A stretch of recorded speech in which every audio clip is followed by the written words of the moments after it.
Olá, estudante, tudo bem com você? Espero que sim.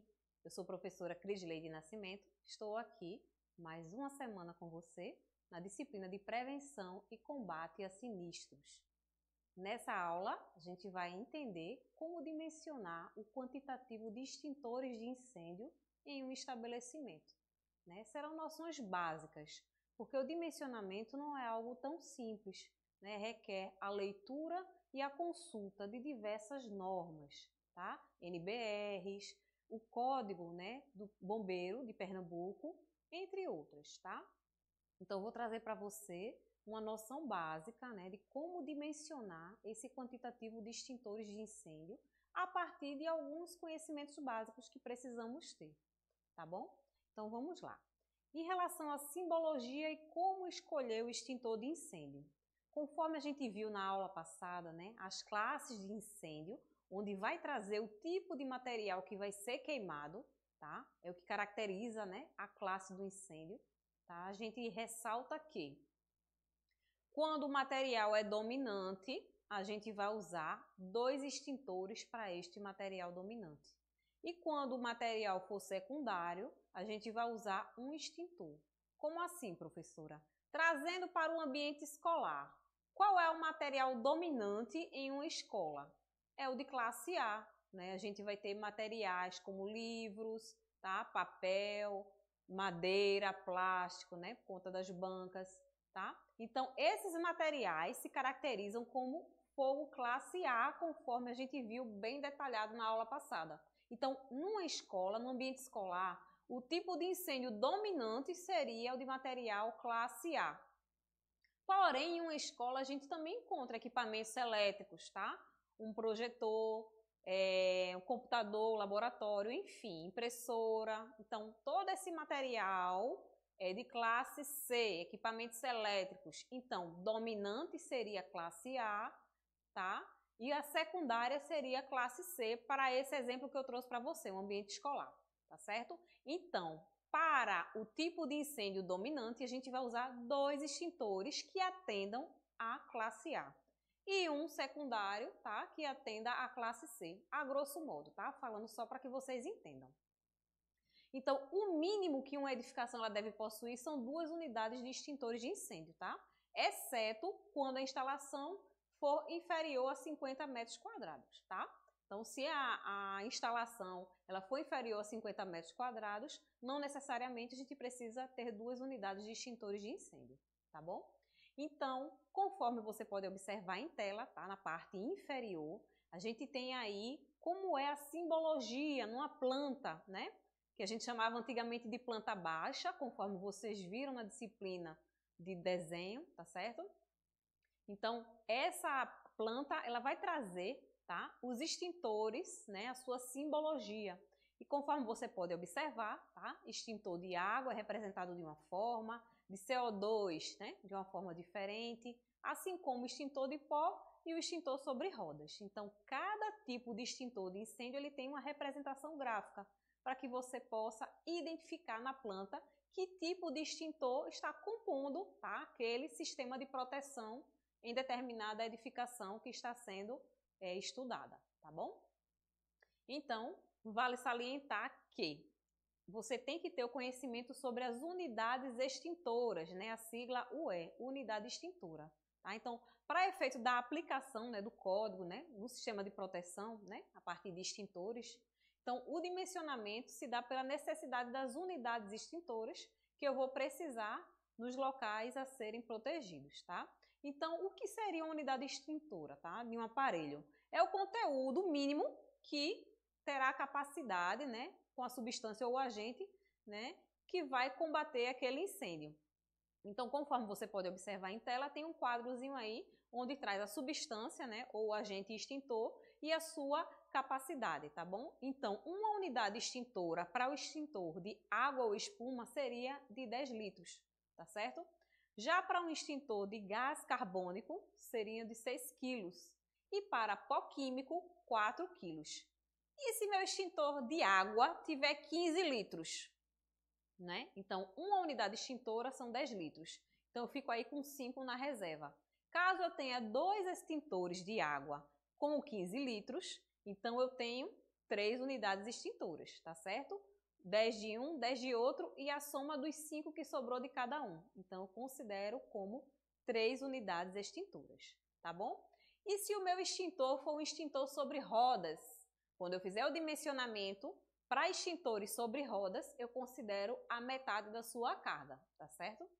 Então, se o meu extintor sobre rodas, ele tem 30 quilos, no meu dimensionamento eu vou considerar 15, ou seja, cai pela metade, tá certo? Então, vale salientar que esses pontos são fundamentais para que você entenda a dinâmica na hora de dimensionar a quantidade de extintores que vai conter, né, no seu projeto de incêndio.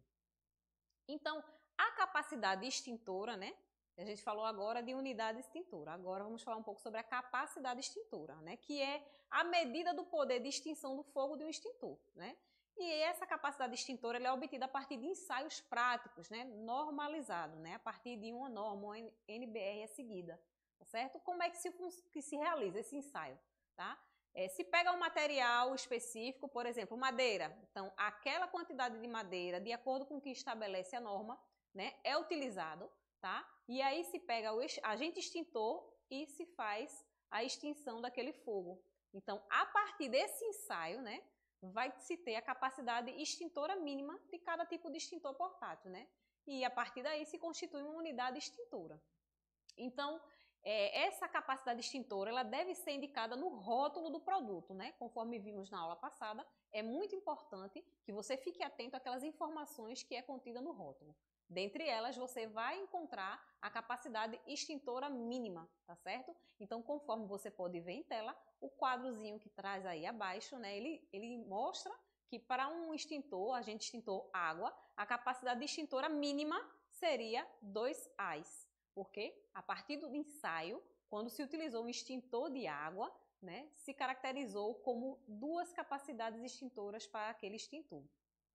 Já de espuma mecânica, né, a capacidade extintora dele é de 2 para a classe A e 10 para a classe B. O que quer dizer? Tá? O mesmo extintor, se eu for apagar um incêndio de classe a sua capacidade de extinção daquele fogo é de 2 unidades. Já o mesmo extintor para um fogo de classe B, a sua capacidade extintora é de 10 unidades, o mesmo extintor. E assim por diante, conforme você pode observar no quadro, tá certo? Quando o incêndio é de classe C, não existe numeração, tá? Um exemplo aí que tem de pó BC, no quadro você pode observar. O pó BC, para apagar, né, o incêndio de classe B, a sua capacidade extintora é de 20 unidades. E o C não tem numeração, como eu havia falado, tá certo? Como se trata, né, de um incêndio de equipamentos elétricos, não se menciona essa numeração, tá certo? Só para classe A e classe B. Então, só recapitulando os tipos de extintores, né, a gente viu bem na aula passada, né, mas são os de parede, né, o de parede com gabinete, né, que é a proteçãozinha, os de piso, que deve estar em cima de suporte, né, não diretamente no piso, e os sobre rodas, tá certo? Além disso, na imagem também você pode observar o de CO2, tá? Levando em consideração a altura do extintor, tá? A área livre que deve estar, né, para não haver obstrução desse equipamento, bem como as sinalizações, né, respectivamente de cada tipo de produto, tá certo? Então, essas são as noções básicas que vocês precisam entender para se realizar um dimensionamento, que não é simples, tá? É bem trabalhoso, é algo que você tem que ter realmente uma atenção especial. Por quê? Porque além do tipo de extintor e o tipo de material que pode haver um possível incêndio, né, são alguns pontos que a gente observa. Além disso, as instruções a gente deve também levar em consideração. Uma instrução muito utilizada, que não é daqui de Pernambuco, é do Corpo de Bombeiros de São Paulo, é a Instrução Técnica 21. Ela é como se fosse base para as demais instruções dos outros estados. Então, ela é uma instrução técnica que é bastante completa e alguns estados eles acabam aderindo, tá, à Instrução Técnica de número 21.